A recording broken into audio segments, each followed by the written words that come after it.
So, hello mga kapusa, mga katukayo, Dabber Cats, at sa lahat po ng mahilig sa cat. So, today, ito po is check natin yung mga 6 weeks old na kitten natin na anak ni Miss Peachy.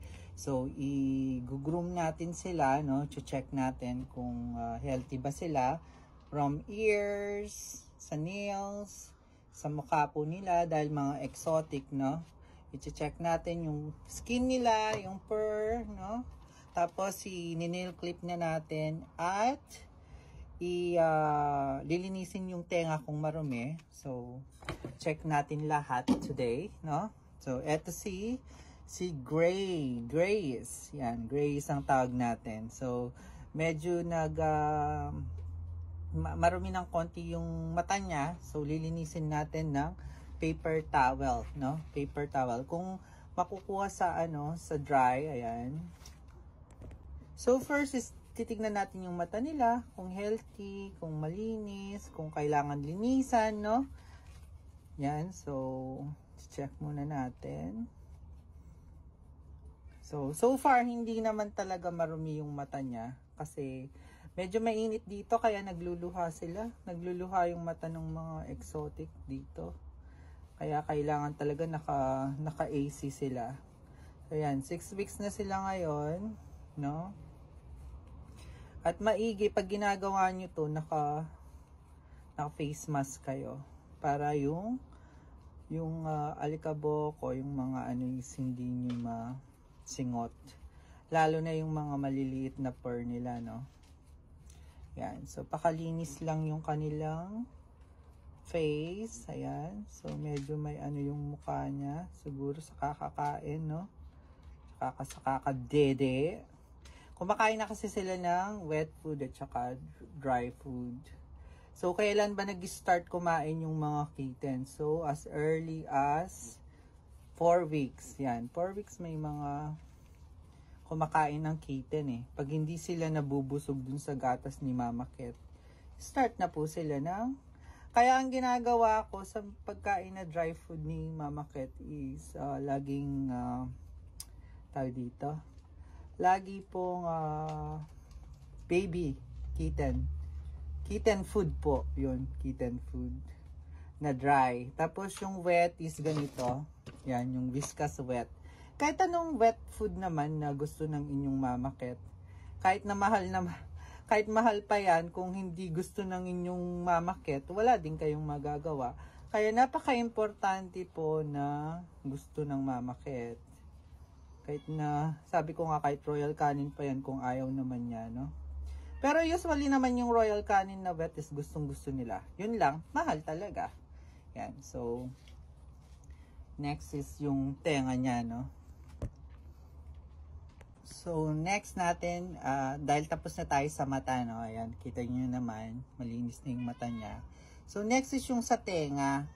So, napakaiging meron tayong oil, baby oil, tapos nilagyan ko lang yan ng polysporin kung sakali, no? So, papatakan ng konting-konti lang, no? Tapos meron tayong Q-tips. Ito, Q-tips. So, panglinis. Kaya nilagyan ko ng baby oil para mabilis malinis yung tenga niya. Ayan. So, yung tenga niya is konting-konti lang yung dumi. Mula nung pagkapanganak niya hanggang ngayon na 6 weeks old, no? Kaya... ganyan lang. Malinis yung tenga niya eh.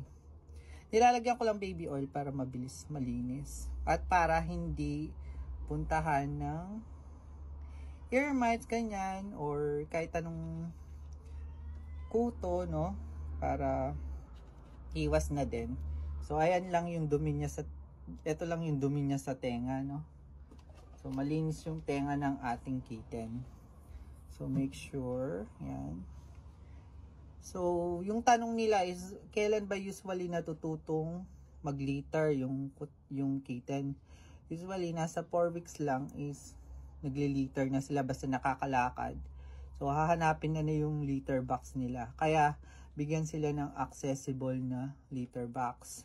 Tapos, yun, yung kakain na rin. Kaya, maiging lagyan ng kitten food yung ating Mama Cat para makakain na din yung mga kitten, no? Start na sila. So, yan. Yan, malinis na yung tenga ng ating kitten, no? Yan. Makikita nyo. So, sa right side yon, ngayon sa left side naman. At maganda rin na ipabaksin na sila. Dito kasi, dito sa Canada, as early as 6 weeks, no? 6 weeks, pinapabaksin na namin, no? First vaccination dun sa 3-in-1 para iwas, parvo, no? Lahat ng virus, sakit, para malakas yung foundation nung mga kitten, para hindi sila nagkakasakit kaagad. So, yun nga. So, bakit kailangan po na agad na pabaksin yung ating mga kitten? Is para meron silang healthy foundation. Para hindi po sila kaagad na nagkakasakit, no? Hindi sila kaagad na dadapuan ng sakit kasi healthy, may immunization po sila, no? Ayan. So, make sure na malinis at before, kasi later, kaya nire-ready ko na sila, is para later dadaling ko sa vet, malinis na, no? Kasi i-check ng vet yan eh. I-check yung mata, i-check yung ilong, i-check yung tenga, no? Kung healthy ba. Tapos bibigyan ka dito, libre yung health certificate na galing sa vet. Kasi i-check muna. Kung hindi pumasa doon, then hindi ka bibigyan ng health certificate. So yan, malinis na po yung tenga ng ating kitten. Ngayon naman is yung nails. I-clip natin yung nails nitong ating kitten. Napakaano ng personality nila eh.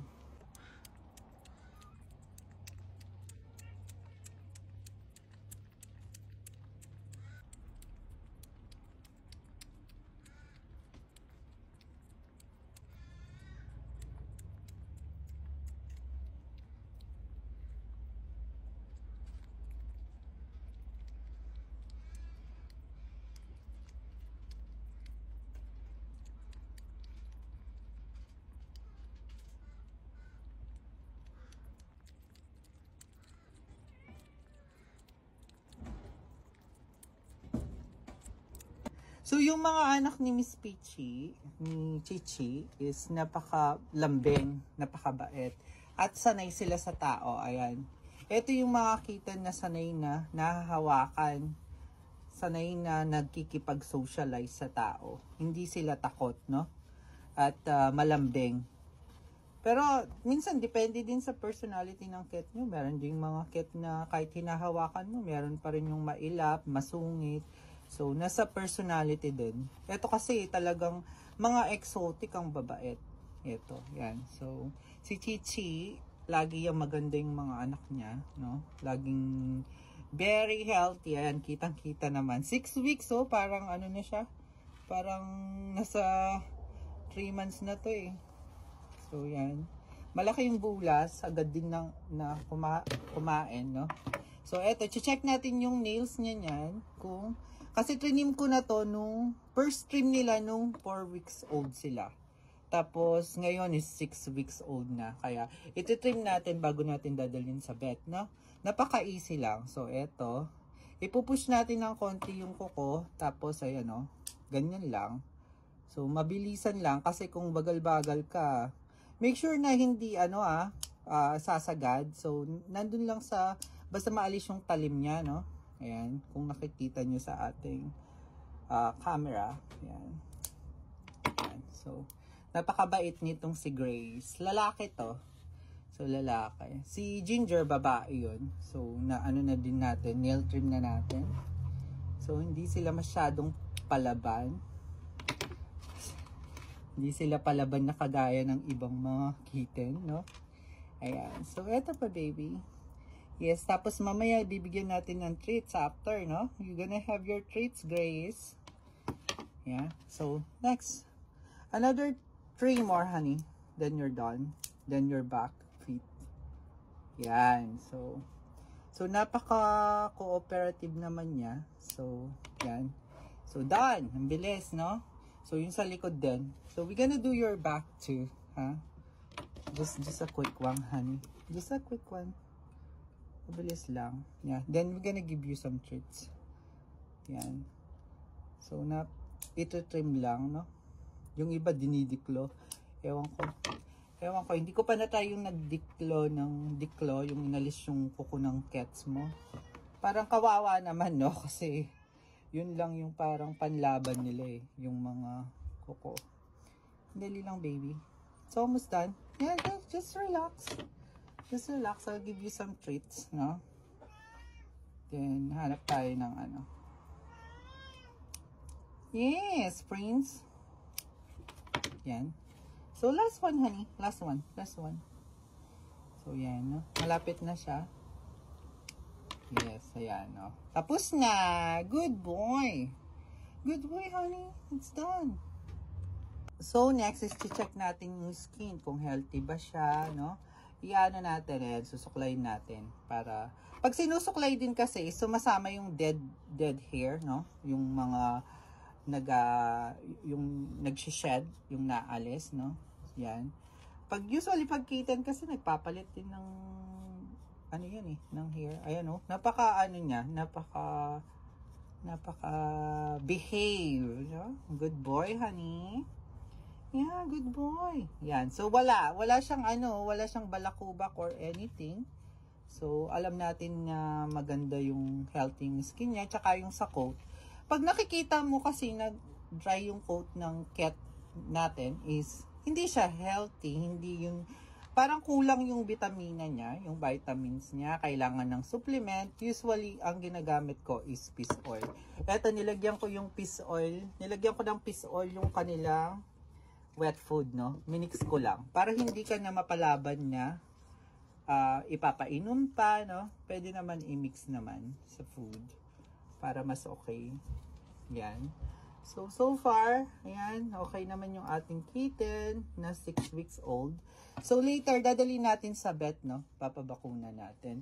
So bakuna, deworm.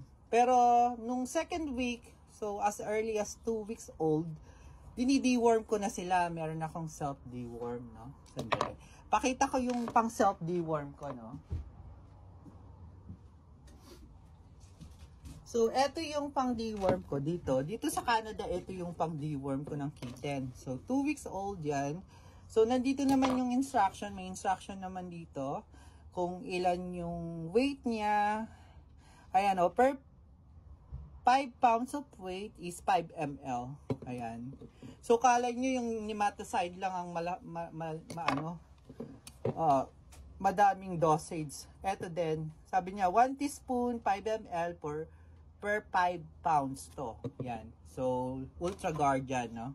So, explain ko din pag nag-deworm ako. Papakita ko sa inyo kung paano ako mag-deworm ng kitten using the Ultra Guard, no? Yan. So, eto, today is magbe-vet visit tayo. Papacheck natin sa vet. At ang tawag dito, hingi na tayo ng health certificate at i-rehome na tong mga to. I-rehome na natin yung mga per baby natin para may spoil na sa kanilang mga new family, no? So, yan. So, happy naman ako pag yung mga magre-rehome. So, ini-screening muna. So, pag paparehome nyo, check nyo mabuti kung pupunta sila sa magandang pamilya, ganyan. So, you can set an interview, few question, ganyan. What do they do for living? Kung meron ba silang mga kids? Kung anong balak ba nila? Kung toys? Kung ano ba, pet ba nila? Or i-breed, no? So, all these things, pag ipaparehome nyo yung inyong mga kitten, is make sure na kaya nung magre-rehome, no? So, kasi ang pagkakaroon ng pets is, hindi po yan basta-basta ka na lang na, basta papakainin mo ng rice, no? Hindi ganon. Ang pet po is, meron po silang mga foods. Kasi may kailangan silang i-cover na mga nutrients. Kailangan, nutritious yung papakain mo sa cats mo, no? Yan. So, kasi ito, hindi naman po mga pusakal ito, no? Mga imported, mga cats. So, hindi siya ganun low maintenance. Mahal din po ang mag-pets, lalo na yung Ngayon, magkano na yung kilo ng special cat. So, special cat po yung pinapakain ko sa mga cats ko sa Philippines. Dito naman, Royal Canin ang pinapakain ko, pero minimix ko din ng Whiskas Dry. Kasi, nagsasawa sila, no? Maganda yung iba-iba yung mga pagkain ng inyong cat. Kasi, nagsasawa sila at the same time, iba-ibang nutrition yung na-absorb ng katawan nila. Ayan. So, healthy. Ayan po. Ito lang po yung dead hair niya, oh. Ito lang po yung dead hair ni Grace. Halika dito, Grace. Hindi nakikita. So, ito lang po yung dead hair ni Grace, no? Tsaka wala po yung mga balakubak or whatsoever, no? Tapos, at the same time, bago ko sila i-rehome is, iano ko na sila ng advantage. So, yung advocate, no? Yung sa Pilipinas, yung para deeply. Para make sure na healthy yung mga kitten bago nila kunin. Walang kuto, no? Yan, walang issue yung ating mga kitten. Haganda niya, oh, pure gray, you know? Pure gray. So, yan lang po. Yan lang po ang ano. So, sa paparehome nyo, make sure na ako is binibigay ko na din yung mga kailangan nila, like food bowl, yung food nila, no? Yung food nila, dry and wet, binibigyan ko sila. Tapos may litter box na din na binibigay ko, may carrier na din, bag, no? Kasama na yung sa package nila pag i-rehome, no? Kasi mas okay siya. Mas okay na komportable yung kitten nyo pag kinuha nila at kompleto yung gamit, no? Yan, at least, easy na sila. Tapos, ito ngayon nga is 6-7 weeks na sila. Magsa 7 weeks na. Iniwalay ko na yung mom nila kasi malakas na silang kumain. At saka nag-hit na ulit si Miss Peachy. Ngayon, kakain na siya ng mapopokus na. Nakaiwalay na siya. Bago mo. Yan. Para ready na siya next na breeding time, no? Ayan. So, okay na si Grace. So, good. Good boy, honey. Okay, so far, so good. No problem. Huh? No problem, honey. Pati sa ngipin niya, yan, no? Tignan nyo yung ngipin niya, okay naman. So, wala naman problem yung ngipin niya, no? Healthy siya. So, heto naman si Ginger. She's female, babae. No? Ayan. Medyo light color siya. Pag alam ko, pag babae siya, light color na ginger, no? Na orange. Pero pag lalaki, very dark na orange. So, si Ginger, ayan, napakabait din. Say hi, Ginger. Ayan. So, kapatid ni Gray. Tatlo sila. Tsaka yung isang torty. Ayan. So, i-comb natin. Tapos na siya. Na-check na yung eyes niya. Ito, walang masyadong dumi sa mata, no? Tsaka kita naman yung quality niya, high nose talaga, no? Ayan, no? Kita yung high nose, very behave. Na-check na din yung mouth niya, yung teeth, ayan, no? Pink na pink, healthy. Tapos pati yung tenga niya, na-check ko na, ayan, no? Napakalinis, no? Very malinis siya compare mo kay Grace, no? Kasi marunong na sila mag-groom. Tsaka si Mami Peachy, maalaga yan. Talagang todo, todo alaga sa mga kitten, todo lick talaga. Para malinis yung mga kitten niya, no? Yan. So, yan. Inaano ko na lang. Chine-check ko yung balahibo niya. Yung skin. Kung merong mga matted, yan. Barely naman kasi medium hair siya, no? Medium hair sila. Hindi short hair, medium. Medium hair na sila. Yan. Ganda. Hindi rin sila nagmamat. Hindi kagaya ni Daddy Prince nila. Si Sir Prince kasi nagmamat-mat pa yan, eh. Yan, no? Apaka-behave din nito. Very behave. Ito yung ito yung marunong magsalita. Kinakausap ako nito eh pag gutom. Like, ma, sabi niya. No? Ginger. Yan, no? Well, just gonna comb you, honey. Yan. So, comb muna, no? Ganyan. So, make sure na makomb lahat para makita kung talagang wala naman siyang mga mga dandruff, ganyan. Alam mo kung may skin problem yung ating mga kitten, kung may dandruff, ganyan. Yan. Tsaka kung dry, ayan, kita naman na super healthy ng balahibo nila, oh. Super balahibo. Super kapal din, no? Lalo na yung mami nila. Pag summer, usually yung mga kids dito is nagsushed. Nagsushed sila kasi nagpapalit ng balahibo, no? Usually nagpapalit ng balahibo tsaka sa sobrang init, no? Kasi pinapawisan, ganyan. Yan. So, yan. Pati sa tiyan. Pati ito na, ano ko na. Pati yung tail niya, no? Check natin kung may mga kalbo-kalbo yung tail niya or whatsoever, no? Ayan. So far, okay naman. Wala naman siyang talagang healthy itong mga kitten ngayon. Talagang inano ko na maayos sila at para walang problema sa magre-rehome, no? Tapos mamaya din bibili ako ng Advocate. Ang mahal ng Advocate dito, 3 pieces, I think 4 pieces yun, 100 something, $100. So nasa 4,000, no? Ilang peraso lang. Ayan. So, ganda ng fur niya, oh. And say hi, Ginger. Huh? Oh. Hi. Yeah? You ready for your treats? Kuha kita ng treats, ha, Ginger. And then you can share it with your brother. So, si Gray, brother, tsaka yung isa na sister. So, heto lang yung nakuha natin na balahibo niya, no? Ayan lang. Yung ano lang, eto, oh. Konti lang yung dead hair niya. Ayan.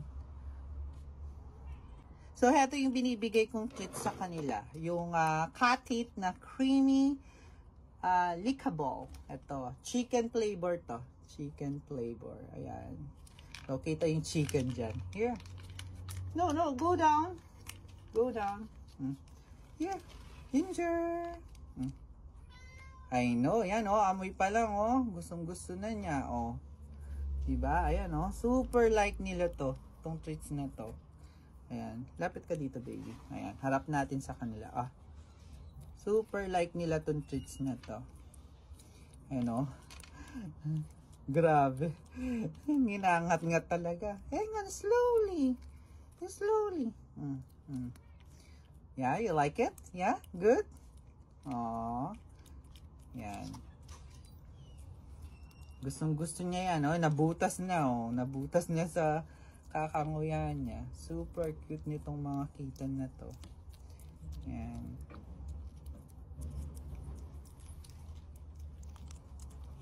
Good girl. Good girl. So, heto na yung pinakalas natin. Si Tori. Tori ang pangalan niya kasi torty yung color niya. So, pag sinabing, pag ganito yung kulay na, like kulay orange, ganyan yung kulay ng ating kitten, ito ay tinatawag na tortoise shell, no? Ayan. So, tortoise shell, itong si Tori. Tori yung name niya, no? Ito yung, tatlo lang sila. So, ayan. So far, okay naman yung balahibo niya. Ayan. So far, healthy. Kamukha nung dalawa. Chinek natin yung mata. Ito, medyo nagluluha lang, no? So, nagluluha kasi kumain ng wet food. Kumain siya ng wet food. So, malakas siyang kumain ng wet food niya. Tapos, nininis natin yung tenga. Mas malinis din. Malinis din na kagaya nung dalawa. Pinakamalinis talaga si Ginger sa kanilang tatlo. Ayan. So, same personality. Mabait. Parang si Mami Peachy. Ayan. So, i-comb lang natin, no? Para maalis yung mga dead skin or dead hair. Ganyan, no? Torty. Hi! So, gustong-gusto niya rin yung, treats. Ayan. So,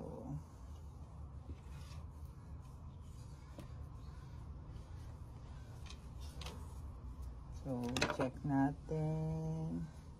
So far, okay naman. Yan.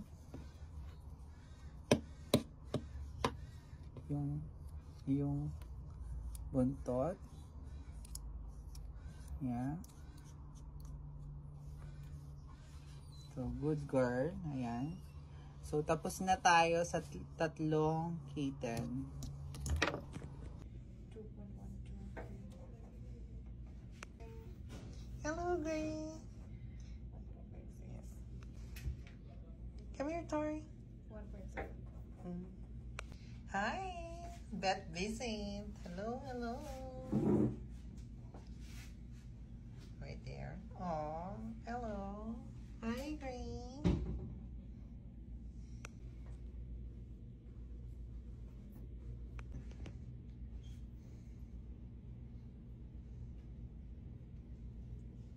Beth Vincent. Ayan, vaccine and deworm sa tatlo. And hello. Ito si Ginger, si Gray, and si Tori. Tori, hi. Pingin. Hi, hi, hi. Yeah. Hi, hi, hi. Gray, hi, Gray. Hi. Hi.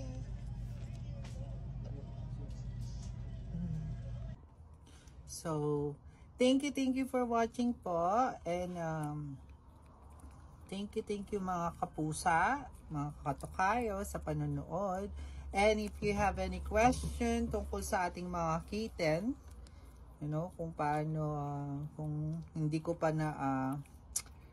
nasabi dito sa ating vlog is, you can comment down below at answerin natin yung mga question nyo, no?